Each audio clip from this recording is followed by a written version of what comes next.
Bonsoir à tous. On va vous présenter maintenant Montpellier-Leclerc, urbaniste. Il y a Monsieur Christophe Pérez, directeur de la SERM, Monsieur Michel David, qui est paysagiste, et Madame Orlane Mottes, ingénieure, qui travaille à Franck Boutet, consultant. Alors, ce sujet, on va vous décrire justement la métropole de Montpellier avec tous ces espaces paysagers dont on a parlé déjà tout à l'heure. Il faut que vous sachiez que depuis les 10 dernières années déjà, l'outil de ZAC est très utilisé au profit du renouvellement urbain, de façon à améliorer la ville existante, et puis surtout de pouvoir appréhender les enjeux environnementaux et urbains qui sont nombreux. Ce renouvellement urbain permet entre autres de désimperméabiliser par exemple l'existant, afin de lutter contre les phénomènes des inondations auxquels Montpellier est très sujette, entre autres, de recréer la ville en lieu et place de lieux, on va dire, déshumanisés. Et là, on va vous citer certains exemples comme la ZAC de Nouveau-Saint-Roch. Et ensuite, d'aérer la ville, de planter, grâce à l'implantation de nombreux arbres qui vont en plus enrichir les parcs déjà existants. Mais pour cela, je vais donc d'abord laisser la parole aux personnes qui sont à ma gauche et qui vont vous expliquer. À vous, Monsieur Pérez. Ah, voilà, donc Monsieur Pérez. Bon, ce soir, on a beaucoup de chance en réalité. Nous avons avec nous à la fois Michel Desvignes, qui travaille à Montpellier depuis plus de 30 ans. C'est lui qui a défini le paysage. Non, depuis quelques années, je dirais. Je m'en excuse, mais c'est comme la réalité. Qui lui a défini tout le paysage de Montpellier et qui continue à travailler avec nous, à nos côtés, la ville, la métropole, la SERM, la SA3M, sur la projection de la nature au cœur de la ville. Vous l'améliorez au quotidien et c'est une belle chance de vous avoir pour peut-être nous faire ce plan d'histoire et puis vers quoi nous nous projetons aujourd'hui. Et puis François Leclerc, qui a fait le SCOT de Montpellier, qui a été approuvé l'année dernière et qui prend une belle place à la nature, à la façon dont l'homme aussi, la biodiversité et l'homme s'intègrent dans cette belle métropole de Montpellier. Donc je vais immédiatement leur laisser la parole. Nous allons commencer peut-être par François pour le SCOT et puis on continuera ensuite. Non, mais le SCOT, c'était une belle histoire parce que la manière que vous m'avez proposé, c'est de travailler pendant 2 ans de manière assez libre sur l'ensemble de plus de 30 communes qui se rassemblaient et qui devaient fabriquer presque un projet politique ensemble. Donc ça parlait transport, ça parlait économie, ça parlait attractivité et ça parlait bien sûr de la nature, du logement, tout ça, mais ça parlait aussi beaucoup de la nature, mais la nature sous forme de risque aussi. Et tout le travail qu'on a pu faire avec Franck Boutet et aussi avec Baz, c'est la relation entre le risque et la ressource. Et de regarder en quoi ce paysage. Montpellier, c'est l'une des villes françaises qui est la plus affectée par les changements climatiques, on va dire, ou par les épisodes compliqués. C'est-à-dire autant par les épisodes Cévenol, qui arrivent de manière assez fréquente, et puis en plus de ça, l'érosion de la mer et tout ça, qui est un sujet à venir qui est très, très fort, très puissant. Donc on a fait une étude qui à la fin fait 500 pages, un truc un peu consistant comme ça, qui raconte beaucoup de choses, mais finalement on l'a sans doute un peu synthétisé dans une sorte de forme comme ça qui raconte cette ville très active qui existe entre la côte, le bord de mer et Montpellier, ça fait une dizaine de kilomètres, dans lequel se sont installés au fil du temps tous les réseaux, y compris la nouvelle gare, y compris l'aéroport, etc., le dédoublement de l'autoroute, la ligne TGV, etc., et sur lequel les entreprises ont une certaine attirance pour s'installer là. Et puis, ce qu'on appelait le grand amphithéâtre, c'est-à-dire cette métropole des hameaux qui s'installe sur les contreforts jusqu'au Pic Saint-Loup, sur les contreforts des Cévennes, comme ça, jusqu'au Pic Saint-Loup, et qui raconte 1000 manières d'habiter. Donc, c'était toute une étude qui montrait effectivement comment aussi Montpellier peut être presque perçu comme un grand parc, avec 3 fleuves qui traversent et qui devient une sorte d'espace naturel qui est à régénérer complètement, entre autres par cette notion de risque permanent qu'il faut transformer en ressources agricoles, ressources à tout niveau. Donc je n'en raconte pas tellement plus par rapport à ça parce qu'on a beaucoup travaillé avec vous, avec l'équipe de Franck Boutet. Donc vous allez peut-être raconter l'histoire de cette ressource et de ces risques. Orlane Motte, chez Boutet, consultant. Bonjour. Oui, effectivement, on peut peut-être passer à la prochaine slide. Merci. Cette métropole, elle est constituée par elle est aussi constituée par sa vulnérabilité. Donc, comme ça a déjà été introduit, c'est sa vulnérabilité face aux risques, des risques qui marquent ce territoire, mais qui sont aussi différenciés selon les différentes entités territoriales qui composent ce territoire montpelliérain.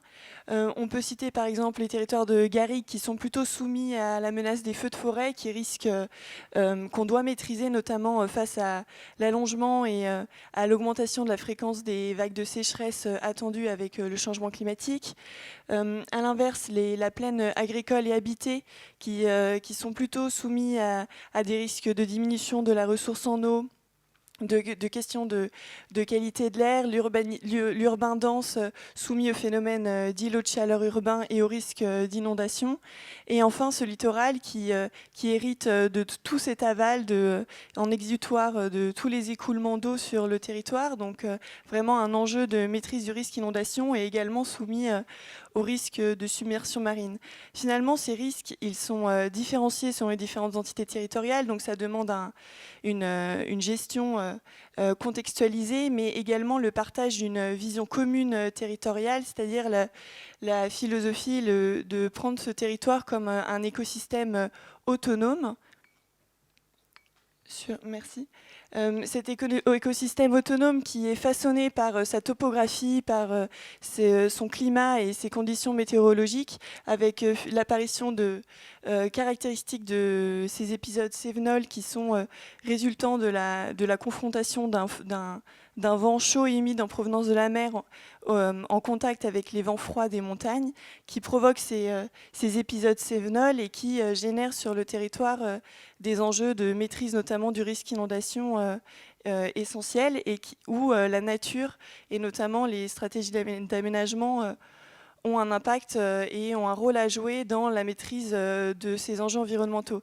Des enjeux environnementaux qu'on comprend, la solidarité des territoires qui composent la métropole est particulièrement évidente, du moins essentielle sur la question du risque inondation, mais également les questions de confort, des questions de confort d'été, finalement, donc sur voilà, tous les services que la nature peut rendre à l'échelle métropolitaine, aussi sur le lien entre la trame verte et bleue, l'ouverture au vent pour pour influencer sur un rôle de climatiseur urbain territorial, mais aussi à des échelles plus réduites, des échelles urbaines, pour retrouver de l'usage dans des espaces qui peuvent être inondés en épisodes de crue, enrichir cette lisière urbain et nature, retrouver de la biodiversité dans ces espaces. Enfin, autant d'enjeux que la nature a joué à la fois à la grande échelle et à la petite échelle, et avec un enjeu très important d'imbrication des échelles, finalement, de responsabilisation de chacun dans la prise de conscience de l'aval qu'il hérite et de la responsabilité sur son amont. C'est vraiment toutes ces relations que l'on a travaillées dans le projet Montpellier Territoire, à la fois sur des questions énergétiques, d'économie de ressources et évidemment aussi de confort et d'adaptation au changement climatique. Donc c'est effectivement un acte majeur, en tout cas une orientation qui est devenue une orientation politique très forte sur notre territoire, vous le disiez tout à l'heure. Seulement un tiers de l'espace est destiné à l'urbanisation, les 2 tiers sont laissés à la nature, donc c'est une volonté politique forte qui nous engage, qui plus est nous en tant qu'aménageurs, à travailler sur ce tiers et faire aussi rentrer la nature dans le tiers de l'espace. C'est peut-être intéressant maintenant, même si on va vous montrer un certain nombre de projets que nous avons qui prennent en compte ces éléments, que Michel Desvignes, qui réalise aujourd'hui un certain nombre de projets avec nous en tant que paysagiste, nous raconte aussi un peu l'histoire de Montpellier et comment celle-ci évolue au fil du temps au travers de ces nouvelles actions et orientations.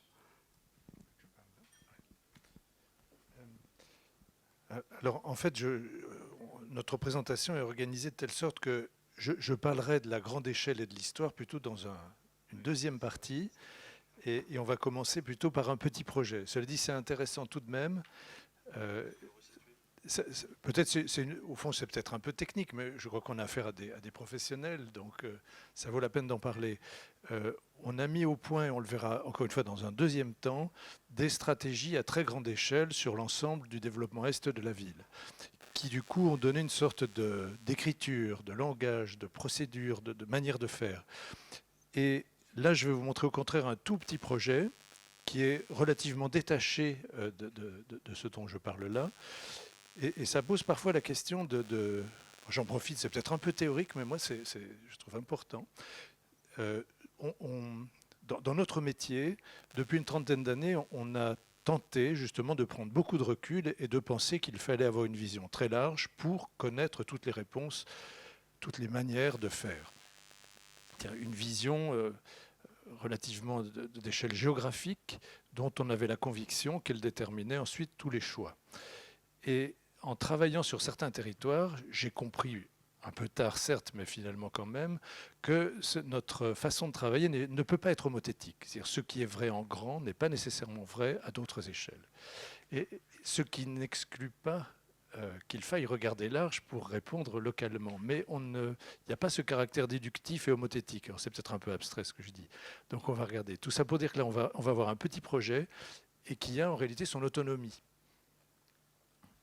Tout ça pour ça. Alors, donc, moi je pensais que c'était vous qui introduisez le quartier quand même. Je vais introduire le quartier. En réalité, vous dites peut-être un petit projet au sens de l'échelle du territoire. Mais en réalité, c'est un projet très important au cœur de Montpellier quand on régénère la ville. Un terrain au cœur même de la ville, du cœur ancien de Montpellier, à côté de la gare, un des terrains laissés libres par la SNCF sur lesquels on avait des nappes de parking.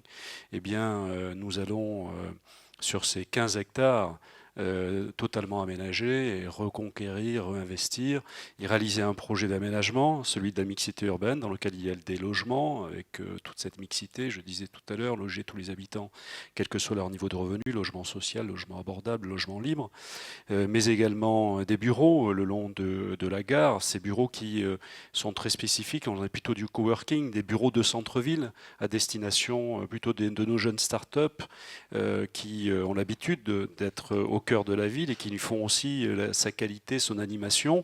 Et puis ce très beau parc. Et c'est vrai que dans le cœur ancien, on n'avait pas de parc. Eh bien, ce parc, il est important. On l'a porté, il était au début d'1 hectare, on l'a porté à 1,5 hectare. Aujourd'hui, ça va être un des poumons verts. Chantal le dirait, une ZAC, un parc, bien sûr, il répond à cette ville acclimatée qui est de pouvoir protéger les populations. On l'a dit tout à l'heure, quand l'eau vient à tomber de façon si forte et de façon si rapide au moment des mois d'octobre, qui fait qu'on a besoin de protéger les populations. Et ce parc va nous permettre de protéger les populations en amont et en aval. Mais c'est aussi un lieu de grande intensité, un lieu de rencontre, de partage, tel qu'on aime les vivre dans la Méditerranée.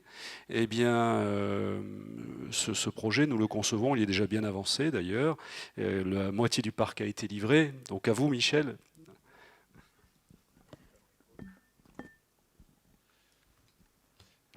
Qu'est-ce qui passe? Donc, l'image suivante. Oui, alors ce que j'ai voulu dire tout à l'heure d'une manière peut-être un peu compliquée, on le verra, j'y reviendrai, c'est que nous avons défini sur des territoires très vastes une écriture à Montpellier. Ce jardin-là, qui est relativement petit finalement, 1,5 hectare, est très dessiné et ne s'inscrit pas forcément dans une vision géographique que je vous décrirai tout à l'heure, de géographie naturelle. Au contraire, il est très formel. Mais ce que j'aime dans ce projet-là, c'est que rien n'est gratuit. Il a un dessin formel lié à une nécessité technique. Alors, image suivante. En réalité, c'est un ouvrage de gestion de l'eau, mais qui est très singulier parce que l'eau n'arrive pas par ruissellement, l'eau arrive du dessous. C'est-à-dire c'est une sorte de remontée occasionnelle de la nappe, pratiquement. Enfin, c'est un peu mystérieuse, d'ailleurs. C'est très étonnant d'imaginer un site qui va se remplir par le bas. Et donc, la composition de ce jardin, c'est pratiquement d'abord la résolution du problème hydraulique. C'est un ouvrage. Et nous avons voulu, d'une certaine manière, jouer, mettre en scène cet ouvrage technique et ce phénomène d'une eau qui arrive par le dessous. Alors, image suivante. Si vous permettez, je voudrais intervenir en tant qu'ancienne montpelliéraine. À ce niveau, Montpellier est parcouru par des rivières souterraines. Le centre-ville de Montpellier, le vieux Montpellier, a beaucoup de puits.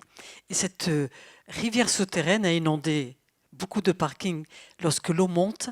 Et entre autres, à cet endroit-là, il y avait la gare de marchandises qui était complètement bétonnée. Hein, et l'eau sourdait et montait, mais très rapidement. C'est-à-dire que les voitures qui étaient garées là étaient inondées systématiquement. Donc ce projet de parc était très important, comme vous dites, monsieur, parce que justement, il y a ce côté de perméabilisation et d'imperméabilisation qui est important, parce que cette rivière souterraine existe toujours, est alimentée en permanence et effectivement remonte à la surface. Donc, vous avez vu tout à l'heure quelques maquettes d'études, mais en effet, techniquement, c'est très intéressant parce qu'effectivement, il fallait réussir à installer un volume d'eau considérable dans une surface réduite, avec tout de même un caractère pas complètement évident pour les ingénieurs dans l'estimation des mécanismes de remontée de l'eau. Alors, donc, vous voyez cette image. C'est tout bête, quoi. Au fond, ce parc, ce sont des grandes pelouses, des arbres, des chemins. Mais la forme de ces glacis est liée au fait d'avoir ce volume d'eau, tout en permettant aux personnes de traverser, non pas l'eau d'ailleurs, mais cet espace. Donc c'est une gestion, oui, architecturale finalement, d'un ouvrage technique qui met en scène ceux qui le traversent et ceux qui s'y tiennent. Ce qui est un classique finalement. Je veux dire, la promenade du Pérou à Montpellier, c'est déjà ça. Enfin, historiquement, énormément d'espaces publics montpelliérains sont liés à la gestion de l'eau. Alors celui-ci est beaucoup plus modeste, mais quand même, je suis finalement intéressé par le fait tout est nécessaire dans ce dessin. C'est souvent ce qu'on cherche. On souffre tous d'une gratuité dans les dessins d'espace public. Souvent, on ne sait pas pourquoi c'est dessiné comme ça, et ça peut être rond, en forme de spirale, de ce que vous voulez, et c'est jamais très bon quand c'est pas lié à une nécessité. Là, c'est l'inverse, c'est un petit jardin où tout est nécessaire. Voilà. Alors donc, c'est ça finalement le clou du spectacle. Il y a cette pente qui mène vers un curieux pierrier, et ce pierrier, de temps en temps, c'est ça, se remplit d'eau. Alors voilà, il n'y a pas de quoi en parler pendant 2 jours, mais c'est quand même assez étonnant. Alors je vous montre des images du chantier très rapidement. Donc c'est effectivement, pendant le chantier déjà, on avait de l'eau. C'est toujours en chantier. Donc tout le monde connaît ce monde des chantiers, j'en parlerai beaucoup plus tout à l'heure. Effectivement, ça fait 30 ans qu'on travaille à Montpellier, mais on est toujours des balbutiants, hein, c'est très lent, et j'aime d'ailleurs cette idée que nos jardins ne sont pas complètement dessinés. On laisse beaucoup de place à ces réinterprétations permanentes. D'ailleurs, sur cette image-là, alors c'est l'image du chantier, le pierrier est réalisé, la forme de pente est réalisée, les plantations ne sont qu'amorcées, et on a décidé, si j'ai bien entendu, que nous allions rajouter une centaine d'arbres, ce que nous souhaitions, et je suis content qu'on soit parvenu à cet accord. Donc voilà, c'est tout ce qu'on peut en dire. C'est dessiné, c'est nécessaire, et j'aime beaucoup cette cohérence que l'on trouve à l'espace public. Et tout le quartier s'organise autour de cela. Ce qu'on oublie de dire et qui est évidemment fondamental, c'est que tout est nécessaire et la forme même des bâtiments, l'emplacement des bâtiments et des zones constructibles joue avec cette maîtrise de la rivière souterraine.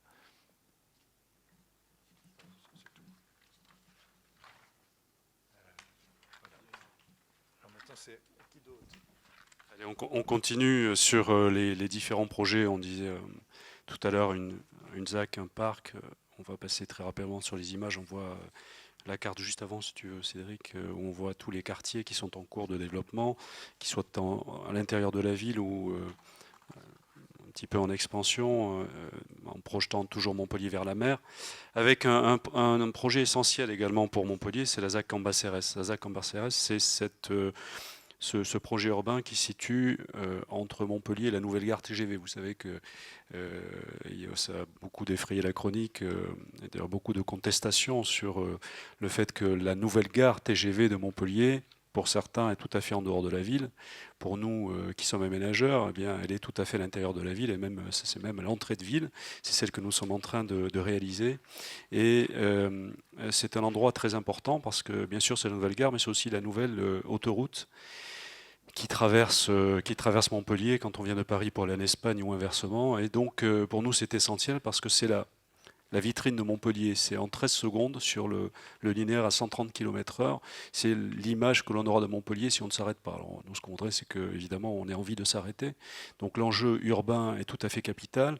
Et nous avons fait le choix, ou Chantal Marion et Philippe Sorel ont fait le choix, que sur ce quartier, on puisse en présenter, en tout cas proposer tous les piliers de la métropole, ceux qui sont des enjeux majeurs en matière de développement, et que ce soit la santé, le numérique, le tourisme, le sport. Enfin, on va retrouver dans ce quartier tous les sujets qui concernent la dynamique de Montpellier, de sa métropole. Et bien, sur ce quartier qui recevra à terme plus de 3000 logements, on va y faire aussi le nouveau stade de foot du Montpellier Hérault Sport Club, de 30 000 places, nous y travaillons activement. Eh bien, sur ce quartier, nous aurons plus de 6 000 logements à terme. Et puis, un très beau parc dessiné par Jacqueline Hosty, qui ne pouvait pas être avec nous ce matin, donc qui va faire, enfin cet après-midi, pardon, ce parc de 30 hectares. Lui, il est conçu dans les mêmes logiques de préservation des populations, mais aussi comme un lieu de rencontre très, très important. Il se situe, qui plus est, au carrefour d'un certain nombre de sujets très importants à Montpellier, que sont les masses. Les anciens châteaux, en fait, on a les folies du XIXe siècle, eh bien, qui couronnent dans un circuit Montpellier. Et puis, donc aujourd'hui, on est en train de les revisiter, de les remettre en scène de façon moderne et contemporaine. Et ce parc vient rendre hommage aussi à ce parcours des folies, avec un château, le château de la Mogère, autour duquel va s'articuler ce magnifique parc. Voilà quelques images. Un autre sujet un autre quartier à l'intérieur de la ville, l'EAI, l'ancienne école d'infanterie. Chantal, vous voulez dire un petit mot sur l'EAI? L'EAI pour nous est un projet très important. C'était évidemment, pour les gens qui sont nés à Montpellier, c'était un terrain militaire qui a été cédé, la ville a acheté d'ailleurs assez cher. Donc il fallait non seulement le rendre attractif, mais le préserver. Préserver le côté historique auquel beaucoup de Montpelliérains sont attachés, mais également préserver ce parc. Et ce grand parc a été, lors de la campagne de Philippe Sorel, très important parce que la politique de Philippe, c'était de conserver ce parc. Et il a conservé ce parc, non seulement on le conserve, mais également on va l'enrichir, il y a beaucoup de pistes, entre autres pour courir, il y a des endroits qui sont reconnus par les Montpelliérains depuis très longtemps, donc on conserve le parc, mais dans le parc de l'EAI à côté, on s'est rendu compte au niveau de l'économie, comme j'ai la délégation également de développement économique, qu'on avait une richesse au niveau des startups et des entreprises tournées sur tout ce qui est jeux vidéo, 3D, cinéma, etc. On a rassemblé toutes ces startups, ces entreprises, et avec cet écosystème, on s'est dit, c'est dans ce parc qu'il faut mettre toutes ces entreprises. On a conservé pour cela, entre autres, une grande halle où étaient stockés les chars, les voitures. On a créé une halle qu'on a appelée justement la halle Tropisme, dans laquelle on a mis des startups, des entreprises qui se retrouvent ensemble. C'est un cluster des jeux de vidéo. C'est des industries culturelles et créatives. On appelle ça la cité créative. Et non seulement de ça, on a conservé certains bâtiments très importants dans lesquels le patrimoine est reconnu, qu'on va reconstituer, qu'on va améliorer, dans lequel il y aura des habitations, mais également des mutualisés comme le théâtre, la salle de cinéma qu'on appelle le Cocon. Et l'ESMA, l'école supérieure des arts, va s'implanter, a commencé la construction d'ailleurs. Et donc cet endroit est maintenant très recherché puisqu'il est connu nationalement et internationalement. Il y a une manière très attractive justement sur cette EAI d'implanter des entreprises liées aux jeux vidéo et à tout ce qui touche également la radio et le cinéma. Sachant que la ligne 5 de tramway va traverser ce parc de l'EAI. Donc la mobilité, c'est un nouveau quartier au centre-ville de Montpellier. Sachant que la première construction qui va être terminée, c'est une école, l'école Jeanne Moreau, qui va être terminée. La crèche est déjà prévue. On construit les nouveaux quartiers à Montpellier en faisant la mobilité, le paysage en premier, les écoles et les crèches. Parce que comme cela, ça évite les mouvements pendulaires. J'étais trop longue. 40 hectares au cœur de la ville, 2500 logements. Un superbe parc de 21 hectares préservé sur lequel on est en train de faire des travaux très importants pour l'améliorer, pour que les habitants se l'approprient encore plus. Il était fermé avant, il était juste occupé par l'armée, par les militaires qui sont passés là si nombreux. Et bien aujourd'hui, c'est ouvert à la population. C'est un très très bel endroit qu'on magnifie au quotidien. Bien sûr, la ligne de tramway qui va traverser, puis tous les équipements publics que vient d'évoquer Chantal, qui sont importants là où on fait de la mixité. Bon, je passe assez vite sur d'autres exemples de quartiers. Grisette, l'excellence environnementale au cœur de la ville. Bien sûr, chaque fois, ce sont des écoquartiers, bien sûr, qui ont été labellisés. Donc là, sur les Grisettes, 20 hectares, 1900 logements. On a un agri-parc de 20 hectares, très approprié, occupé par les habitants. On a des vignes, également à l'intérieur de la ville. Un autre quartier, Ovalie, le quartier du Rubis, à Montpellier, c'est également important. 3100 logements avec également un très beau parc à l'intérieur, des espaces publics, des vignes toutes proches. Et puis nous arrivons maintenant au Coteau, on l'a présenté tout à l'heure, je ne vais pas aller plus loin, c'est un nouveau quartier de la ville.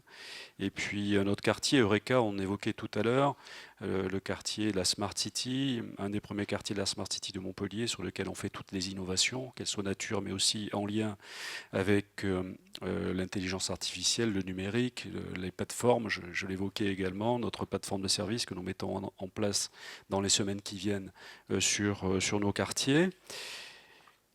Et bien sûr, ce qu'on a appelé le parc nourricier, on a retenu un exploitant qui a commencé à planter des arbres fruitiers. Ces fruits qui ressortiront de la production qui sera faite là seront vendus dans le quartier. Donc voilà pour ce quartier. Un autre quartier au-delà de la mer, je vais assez vite également, le parc urbain, Montpellier qui se projette vers la mer, 200 000 m² de commerce, mais un très grand parc urbain, 8 000 logements, 24 000 habitants sur 250 hectares. Voilà, je voulais qu'on arrive maintenant à Port-Marianne pour laisser la parole à Michel Desvignes. On disait à l'époque vers la ville de demain, c'est la ville d'aujourd'hui bien sûr. À vous. Alors, bon, peut-être juste sur cette image, on voit quelques données. On parle de 400 hectares, 18 000 logements, effectivement 30 ans d'histoire pour nous. Et pour ce qui me concerne précisément, je crois plus de 25 000 arbres plantés. Alors, donc image suivante, je ne sais pas qui déconduit, encore suivante, et encore, voilà. Alors, effectivement, je ne voudrais pas être trop scolaire cet après-midi, mais évoquer justement, finalement, une partie de notre histoire, parce que 30 années, c'est beaucoup. Et je dois avouer que Montpellier a beaucoup d'importance dans la constitution de ce que je fais. Ça a été, je veux dire, par cette durée, par cette fidélité, il y a une dimension réellement expérimentale.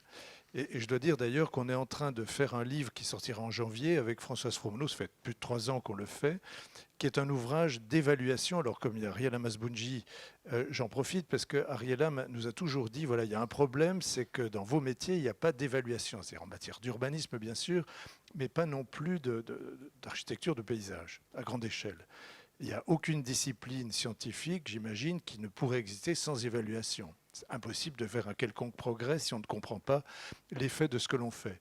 Donc en effet, on s'est lancé dans ce travail d'évaluation de 7 grands projets de territoire qui ont tous mon âge, si j'ose dire, une trentaine d'années de durée.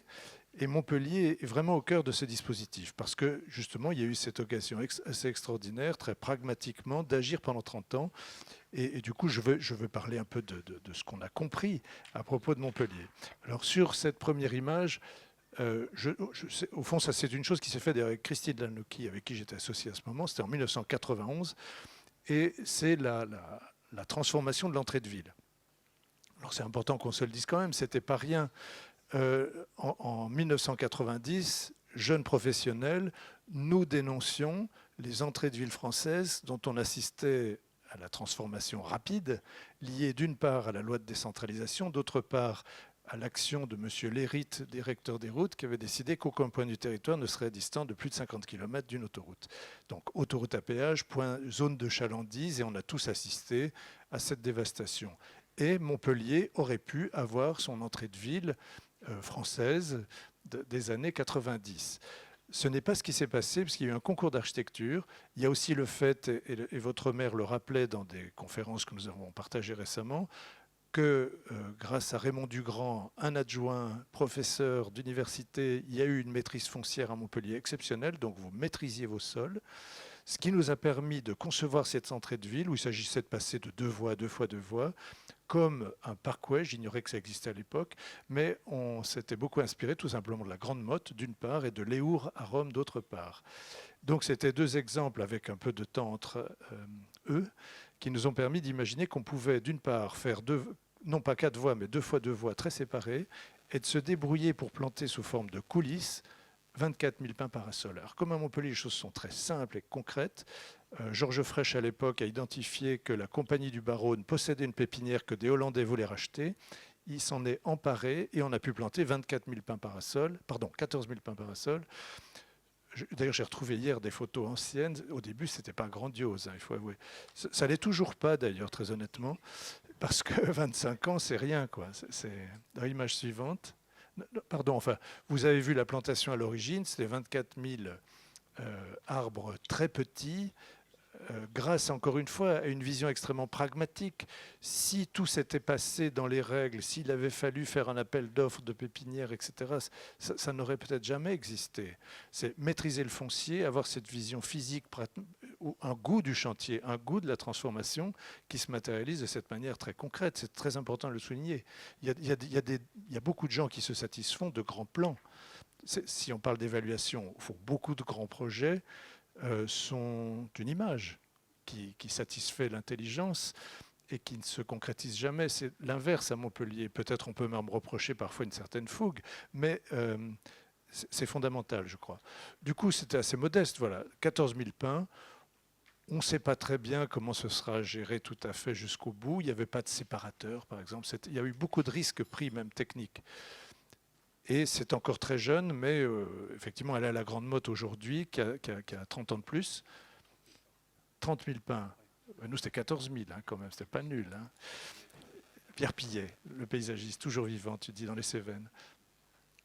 Donc c'était un premier exemple. Et c'est une anecdote, mais au fond, ça compte parce que ça évoque aussi cette dimension humaine de notre profession.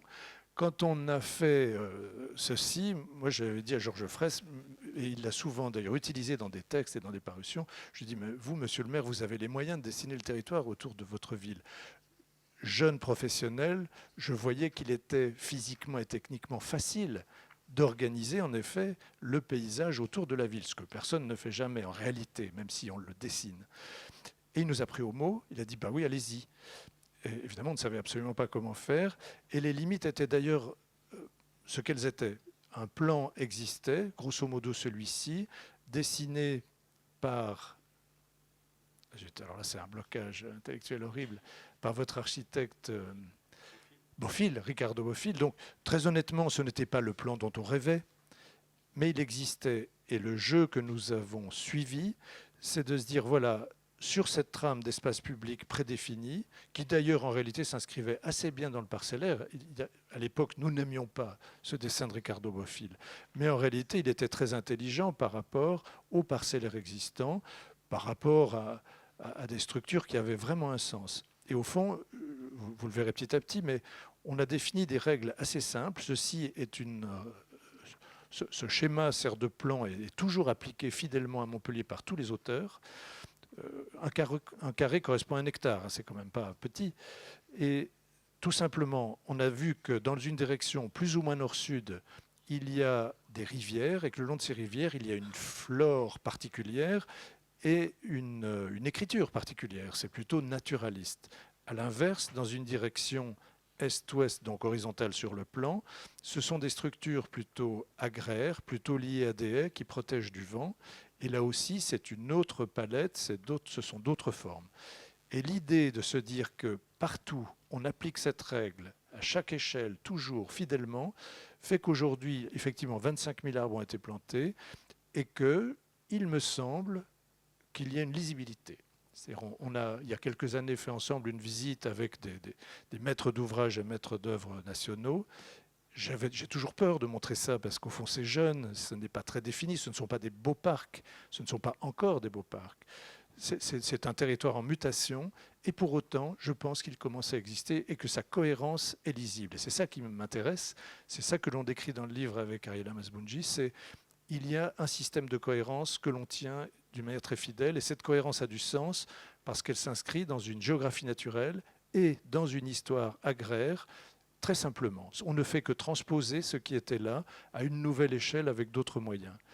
Évidemment, ça suppose la maîtrise foncière, ça suppose la permanence. Alors, je ne sais pas comment vous vous débrouillez, mais effectivement, depuis 30 ans, nous arrivons lentement, morceau par morceau, à faire cela. Alors, maintenant, je vous montre quelques exemples pour montrer toute la modestie d'ailleurs de la chose. Donc, Parc du Lez, le long du cours d'eau, vous voyez la tache rouge. Alors, ça a l'air modeste, mais c'est quand même 600 mètres de long. Enfin, toutes ces choses sont quand même pas tout à fait minables. Et puis, ça commence à exister, mais c'est très simple. Au fond, il n'y a aucun dessin. On a pu nous reprocher, même parfois, mais ce n'est pas très intéressant. Il n'y a pas de meubles, il n'y a pas d'objets, il n'y a pas de surdessin, il n'y a pas d'effet. Voilà, il n'y a aucun effet. Et ces plantations commencent à exister, commencent à être lisibles. Pour autant, elles sont organisées. Il y a une composante est-ouest qui est géométrique, que vous ne voyez pas sur ces images, et à l'inverse, nord-sud, il n'y en a pas. Ce qui fait que de temps en temps, ça a l'air organisé, d'autres fois pas, selon les angles. Alors ce parc est très intéressant. Il illustre, je le montre très vite, c'est le cœur de Parc Marianne, de Port-Marianne, pardon. Il doit faire, je ne sais pas, je ne me rappelle plus, 10, 15, 20 hectares. Et c'est une chose sur laquelle nous travaillons régulièrement, là aussi, depuis presque 30 ans. Et du coup, cette conception est très... Je peux parler sur cette image. La conception est très particulière. D'abord, il y a eu les moyens de faire un bassin. Donc, très gros travail. C'est la nécessité, comme le petit jardin qu'on voyait tout à l'heure. C'est un gros travail topographique, un gros travail de maîtrise de l'eau nécessaire, indispensable à la structure du quartier. Topographie, gestion de l'eau. Dans un deuxième temps, on a commencé à faire des plantations, presque comme une pépinière. Et au fond, encore aujourd'hui, c'est une sorte de morceau de campagne qu'on domestique progressivement. Et très progressivement, on peut voir les images suivantes, on aménage un chemin. Cette année, je crois, on a fait un chemin, une passerelle, on a rajouté quelques plantations. Et au fond, c'est un dessin qui était parfaitement déterminé, d'abord pour des raisons hydrauliques, pour des raisons topographiques, il y a une composition, mais en revanche, sa construction joue avec le temps, vraiment. Et ce n'est pas, vous voyez, une vue de l'esprit, ce n'est pas une vue intellectuelle, c'est technique, c'est physique, c'est nécessaire. Là aussi, il n'y a aucun effet, il n'y a aucune surenchère de dessin, il n'y a aucune gratuité, tout est nécessaire. Et en revanche, la maîtrise du temps est un sujet qui peut toujours séduire, mais qui, de nouveau, conduit au risque d'une abstraction. Cette maîtrise du temps est physique, nécessaire, et j'apprécie d'avoir ces conditions-là. Alors, Jardin de la Lironde est une expérience avec Christian de Porzampar, dont on doit souligner le talent d'urbaniste. Justement, lui a fait aussi ce travail de transposition. Il a regardé des bastides, et finalement, ce quartier qui aurait pu être, à cette époque, non plus un grand ensemble, mais au contraire une chose, une ZAC habituelle finalement, lui l'a conçu comme un ensemble d'isolats, de bâtiments réunis autour d'une place centrale et inclus dans un parc. C'est une vision qui était belle, je pense, et complètement cohérente avec ce morceau de campagne. Alors c'est toute cette plaque rouge que vous voyez, là encore je vous rappelle qu'un carré fait 1 hectare, donc on parle d'un projet conséquent. Et toute l'idée du paysage aux alentours de son travail, c'est simplement une domestication de la campagne. En réalité, c'est une campagne totalement transformée. Mais là aussi, il ne s'agit que d'une observation de ce qu'elle est et de la transformation de ce qu'elle a. Ce n'est pas une préservation, ce n'est pas une restauration. Tout ceci est transformé. Mais cette transformation se fait dans l'esprit, dans le caractère et avec les matériaux qui sont là. Alors si on voit quelques images, ce n'est pas beaucoup plus que ça, quoi. Ce sont des boisements, des prairies, des chemins. Et puis, il y a ces lieux très intenses que de Porzampar a imaginés, qui sont très urbains, dans cette sorte de campagne. Je suis trop long, non, je me regarde avec méfiance. Mais ou assistance, je ne sais pas. Mais je trouve cette démarche assez intéressante. Si vous permettez, on a l'impression, vous avez employé le terme de campagne, nous ne sommes pas à la campagne quand vous êtes là. On est totalement au cœur de Montpellier, au centre même de Montpellier. Et donc c'est un travail très long qui a été fait et qui se poursuit d'ailleurs. On a la campagne, enfin la nature est complètement dans la ville et on vient de livrer l'Arbre Blanc. Vous avez tous entendu parler de ce nouvel immeuble de 15 étages ou 17 étages qui vient d'être livré de sous Fujimoto. Et quand on est en haut dans ce quartier, on se rend compte que finalement on a des bosquets d'immeubles dans un parc. Quand on regarde au lointain vers la mer, et c'est à nos pieds. Et c'est à nos pieds, alors même que la ville est très dense, je le rappelais tout à l'heure, 8000 logements de plus par an qui se construisent. Peut-être dernier mot pour ça, je l'ai dit, redit dans cette petite présentation, mais au fond, voilà, nous avons accompagné pendant 30 ans les mutations d'un territoire assez vaste, et c'est bien le sujet qui nous préoccupe. Au fond, aucun quartier de taille conséquente ne se fait en moins de 30 ans. En France, où que l'on soit, il y a toujours 20, 30 ans, prenez Seine-Rive-Gauche, La Défense, tout ce que vous voulez, il faut 30 ans. Et donc cette thématique est très concrète, très précise. Ce que j'apprécie ici, c'est qu'au fond, la commande n'existait pas. Je veux dire, il n'y a aucun contrat de maîtrise d'œuvre qui pourrait nous installer pendant 30 ans sur un site. Ça n'aurait aucun sens. Il n'y avait pas de programme, il n'y avait pas de budget. Ça relève ici un peu du bricolage. Mais grâce à vous, ça nous a permis quand même de comprendre que c'était comme cela que nous devons travailler. Ça nous a permis, par exemple, à Saclay, avec les maîtres d'ouvrage, d'imaginer que les accords cadres devenaient une structure qui permettait au moins de gérer une quinzaine d'années avec constance, sans qu'on ait, encore une fois, un budget préétabli. Ce n'est pas une mission de maîtrise d'œuvre. Ça suppose d'ailleurs un partage entre services publics et maîtres d'œuvre nouveaux. Souvent, la maîtrise d'œuvre réelle a été faite par vos services, parce que le cadre n'aurait pas pu exister. Parfois, la réalisation a été faite en régie par les services de la ville. C'est donc un cadre assez aléatoire, dangereux pour nous d'une certaine façon. Ce n'est pas avec vous que j'ai fait fortune, ni avec personne d'autre d'ailleurs, mais malheureusement. Mais en tout cas, c'est très intéressant parce qu'il y a eu, grâce, encore une fois, à votre politique foncière, grâce à une permanence politique, d'une certaine manière, nous avons pu en confiance finalement construire cette chose. Et très franchement, c'est une des villes qui, je pense, nous a permis, maître d'œuvre, maître d'ouvrage, de faire évoluer les pratiques. Et c'est bien différent et 1000 fois plus intéressant pour moi que la conception d'un parc qu'on pourrait juger spectaculaire ou pas. Enfin, j'espère bien que l'année prochaine, on continue ensemble à Parc Marianne, à Charpak. On a encore des strates et des strates. Et du coup, c'est concevoir un projet d'une manière stratifiée. Et presque comme on décrit des travaux, on commence encore une fois, par creuser, par modifier le sol, par planter, gérer l'eau, et progressivement on aménage. Et c'est vraiment quand ça devient nécessaire que peut-être un artiste viendrait, et pas avant pour cacher la misère. Tout se stratifie, tout s'épaissit, tout est nécessaire. Voilà, donc moi, merci pour ces 30 ans de confiance. Merci à vous surtout. Je laisse le mot de la fin à Chantal, bien sûr. Oui, moi j'ai adoré votre présentation parce que, avec l'âge que j'ai, j'en ai pas honte, quand on a planté ces pins, mon grand-père me disait « tu les verras grands ». Et je m'en moquais à l'époque complètement, évidemment. Mais effectivement, maintenant quand je les vois, je me dis il avait raison. C'est-à-dire cette plantation-là, nous la vivons, les Montpelliérains. Et comme vous l'avez expliqué, il est important, de toute manière, que ce soit les urbanismes, que ce soit les politiques, c'est de respecter ce que font les anciens. Quand on voit comment les anciens construisaient, il faut respecter la manière de faire. Parce que ça aussi, planter cet esprit visionnaire, nous continuons à le faire avec Philippe Sorel, parce que planter, on plante des arbres, quand on en arrache un, on en plante deux, et on en a déjà planté énormément, et on continue à en planter. Ça nous a donné cette vision-là aussi. Hériter de la vision des autres, c'est important, la respecter et la transmettre. Voilà, je vous remercie.